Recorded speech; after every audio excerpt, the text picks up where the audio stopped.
the Social Security earnings limit could be eliminated. Here's what that means for you. There's a proposal currently moving through Congress that could significantly change how millions of Americans think about balancing work and Social Security benefits at the same time. If you've ever asked yourself whether it's possible to stay active in your career, keep earning from a job you enjoy, and still receive the benefits you've contributed to over many decades, then this discussion is directly relevant to your situation. And even if full retirement still feels several years down the road, getting familiar with this idea now can help shape smarter decisions about when and how you eventually step back from full-time work. Planning ahead often makes the transition smoother and less stressful, giving you more confidence as you approach that stage of life and helping you avoid common regrets that many retirees face when looking back on their choices.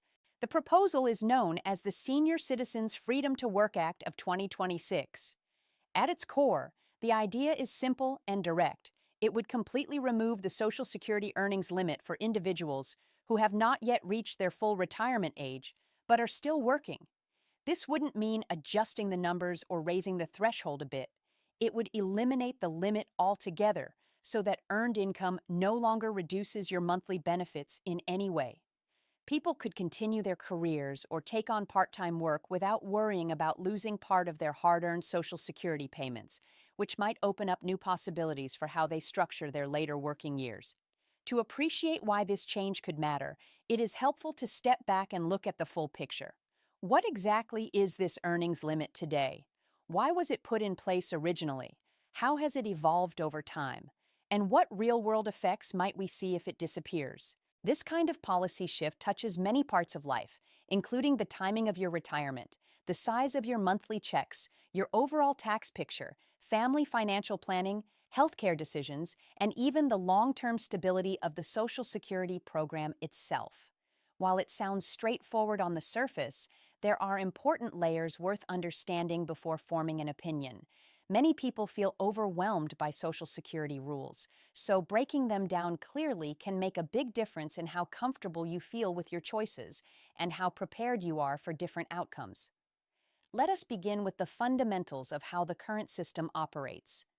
Social Security defines a full retirement age for everyone, and for most current workers, that age sits between 66 and 67, depending on the year you were born. You have the option to start receiving benefits as early as 62, which many people choose to do for various personal reasons, such as health concerns or financial needs. However, if you claim benefits before reaching full retirement age and you continue earning income above a certain level, the earnings test kicks in and can reduce what you receive each month, sometimes substantially. In practical terms, for 2026, the limit is approximately $24,180. If you are under full retirement age and earn more than that amount in a year, Social Security withholds $1 of your benefits for every $2 you earn above the threshold. For example, someone who is 63 years old, receiving early benefits, and bringing home $55,000 from their job could see a noticeable portion of their monthly Social Security checks held back during those working years. This can create real cash flow challenges for people who are counting on both their paycheck and their benefits to cover living expenses, healthcare costs, helping family members, or even traveling more while they still have the energy and health to enjoy it. These situations are quite common and can add unnecessary stress during what should be productive years. It is important to note that these withheld amounts are not gone forever. The system treats them as temporary. Once you reach your full retirement age, Social Security performs a recalculation and provides credits for the months when benefits were reduced. This usually results in a slightly higher monthly payment going forward. Over the course of a long retirement, the intention is for the math to balance out reasonably well for most people. Even so, the short-term impact can feel discouraging. Many working seniors describe the process as confusing and overly complicated. The Social Security Administration publishes extensive rules covering dozens of different types of income and compensation, including wages, bonuses, self-employment earnings, and even some types of severance. Staying compliant requires attention to detail that some people find burdensome, especially if they are juggling work responsibilities at the same time and trying to manage other aspects of daily life. If the Senior Citizens Freedom to Work Act of 2026 becomes law, all of that complexity would disappear for working beneficiaries. You would be able to file for benefits at 62 or any eligible age and continue earning any amount from employment without a single dollar of your Social Security payment being withheld due to your wages. This would represent a major simplification for people who want to stay active professionally while accessing the benefits they have earned. It could particularly help those in physically demanding jobs who might want to cut back hours gradually, those running small businesses who have irregular income patterns, or professionals who simply enjoy their work and want to phase into retirement on their own terms. Understanding the history behind the earnings limit helps explain why it existed in the first place. When Social Security was established back in the 1930s, it was conceived primarily as retirement insurance. The program aimed to provide replacement income for people who had fully left the workforce. In that era, retirement carried a very clear meaning. It meant you had stopped earning a paycheck. If you were still working, you generally did not qualify for benefits at all. The logic was straightforward. Social Security existed to replace lost wages from retirement. If wages had not been lost, there was no need for replacement income. There was also a broader economic concern at the time. The United States was recovering from the Great Depression, with widespread unemployment affecting families across the country. Policymakers worried that older workers remaining in their jobs might be limiting opportunities for younger people entering the labor market. The earnings test therefore served two purposes. It supported the insurance concept of the program, and it encouraged older Americans to step aside, freeing up positions for the next generation. These ideas made sense given the economic realities of that period, but society has changed dramatically since then in terms of health, longevity, and workforce participation. As decades passed, American life changed in important ways. Advances in healthcare and medicine meant people in their 60s and 70s were often healthier and more capable than previous generations. Life expectancy increased steadily, and many seniors today remain active well into their 80s. At the same time, attitudes toward work and retirement evolved. More individuals wanted gradual transitions rather than an abrupt end to their careers.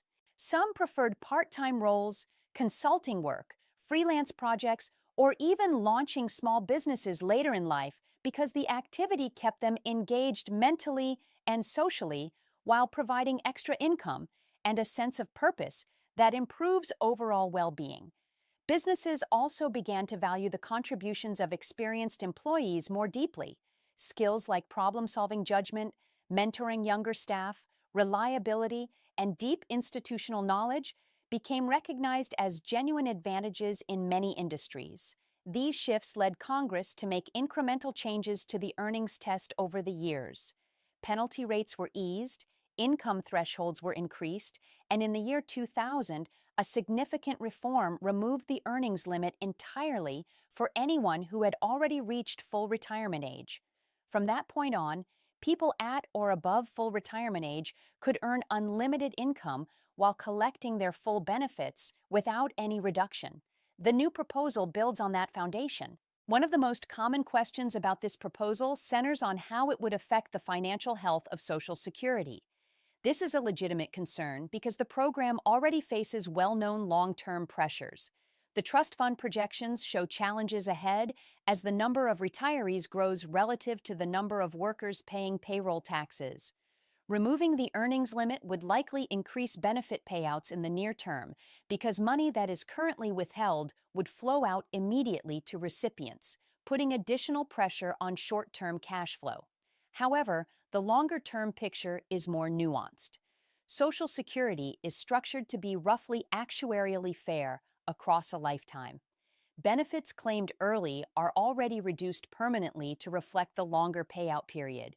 Paying those benefits sooner rather than deferring them changes the timing of cash flows, but does not massively increase the total lifetime cost for each person on average. Additionally, if more individuals claim earlier, a larger share would be accepting the permanently lower monthly amounts, which can actually reduce the program's overall liability per claimant in some scenarios, though this depends on how many people actually change their behavior and other economic factors.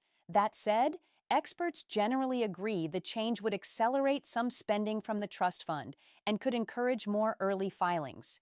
It would not resolve the bigger structural issues facing Social Security, such as demographic shifts, lower birth rates, and revenue versus spending imbalances, but it also would not single-handedly create a crisis if other reforms are considered in the future.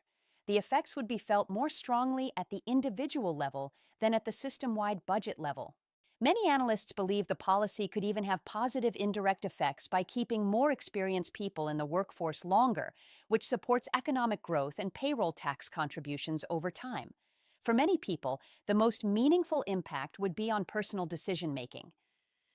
Today, the earnings limit discourages some individuals aged 62 and older from claiming benefits while they are still working.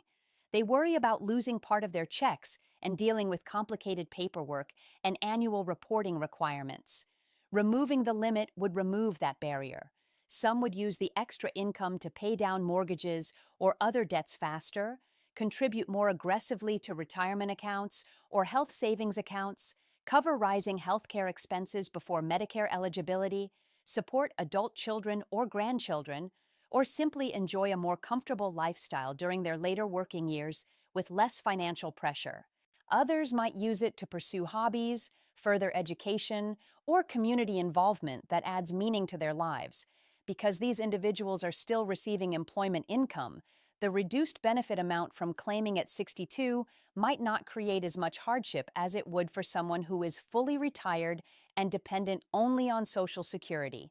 At the same time, there are valid reasons for caution. Claiming at 62 instead of waiting until full retirement age permanently reduces your monthly benefit by roughly 30%. That lower amount stays in place for the rest of your life and affects cost of living adjustments as well. For people who live well into their 80s or 90s, the difference in total lifetime income can become substantial, especially with healthcare costs rising over time. Social Security remains one of the few sources of retirement income that is guaranteed and adjusted each year for inflation, which makes the higher benefit level increasingly valuable the longer you live and the more unpredictable other investments become in fluctuating markets. Without the earnings test acting as a kind of natural pause, individuals will need to rely more on their own careful analysis when deciding when to claim. Key factors to weigh include your expected lifespan based on personal health and family patterns, your other sources of income and savings, your monthly spending needs in retirement, market conditions, potential investment returns, inflation trends, and how important that steady inflation-protected check is within your broader financial plan. Spousal benefits and survivor benefits can also be affected by claiming decisions, so couples should discuss and model different scenarios together with a trusted advisor if possible to make coordinated choices. If this legislation eventually passes, the claiming process would become mechanically simpler because work income would no longer trigger any withholding. You could start benefits at 62, keep your job or any level of earnings, and receive your full entitled payment each month. That added flexibility could prove valuable for many. For instance, a 63-year-old earning a solid salary might direct those Social Security payments into an emergency fund, invest them conservatively for growth, pay off high-interest credit cards, fund home improvements, start a small side project, or use them to bridge expenses until other retirement accounts become available without penalties.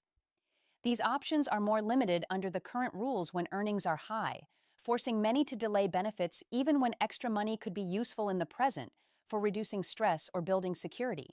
Even if the bill does not pass in its current form, there are practical steps worth taking right away to strengthen your position. Start by setting up or logging into your personal My Social Security account on the official website. Review your personalized benefit estimates at age 62, at your full retirement age, and at age 70. These figures give you a clear foundation for any planning discussions and help you run different what-if scenarios on paper or with simple tools. Next, reflect honestly on your health and family longevity patterns.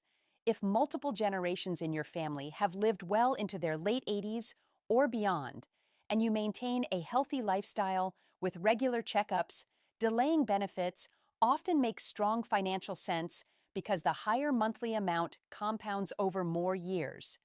If your own health situation or family history suggests a shorter life expectancy, the math may tilt toward claiming earlier to make the most of the payments while you can enjoy them. It also helps to think concretely about how you would actually use any early benefits.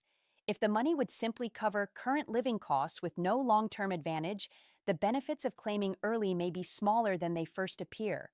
On the other hand, if you have the discipline to save or invest those payments, even in relatively safe options like Treasury securities or low-cost index funds, the break-even point can look much more favorable over time. Creating a simple spreadsheet to model these outcomes can be eye-opening and remove some of the guesswork. Staying informed about the progress of this legislation is another wise move. Like many bills, the final version could include amendments, phase-in periods, income caps, or other adjustments as it moves through committees and votes. Keeping an eye on reliable, non-sensational updates from official sources allows you to adjust your own timeline if needed without unnecessary worry or rushed decisions. In the larger sense, this proposal reflects broader changes in how society views aging, work, and retirement. The original Social Security framework was built for a time when careers ended abruptly and retirement meant complete withdrawal from the workforce. Today's reality is far more fluid for millions of Americans. Many move gradually from full-time employment to part-time work, consulting, volunteering, gig economy roles, or entirely new pursuits. They value both the income and the sense of purpose, social connection, and mental stimulation that continued activity can bring well into later life, which research shows can contribute to better physical and emotional health. The earnings limit was designed for an earlier era and can sometimes feel mismatched with modern lives. Eliminating it could reduce administrative headaches for individuals and for the Social Security Administration, while giving people greater control over their financial choices and work-life balance. Of course, there is a genuine trade-off. The current rule does create a moment of pause that prompts some people to think more carefully before claiming early. Removing that friction might lead a portion of beneficiaries to make decisions they later wish they had considered more thoroughly, especially if they underestimate their own longevity or future expenses like long-term care. This remains an important policy discussion, with reasonable points on both sides.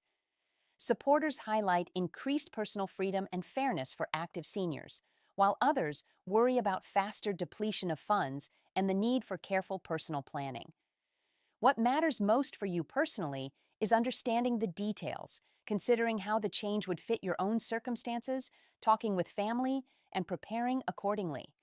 Social Security rules have been updated many times since the program began more than 80 years ago. Those who stay informed, review their personal numbers regularly, and adapt their strategies thoughtfully are usually the ones who end up in the strongest position during retirement. Taking time now to review your numbers, clarify your goals, explore different scenarios, build good financial habits, and perhaps consult a financial planner can provide real peace of mind no matter how this particular proposal ultimately turns out. Small steps taken today can lead to significantly better outcomes years from now and help you feel more in control of your future.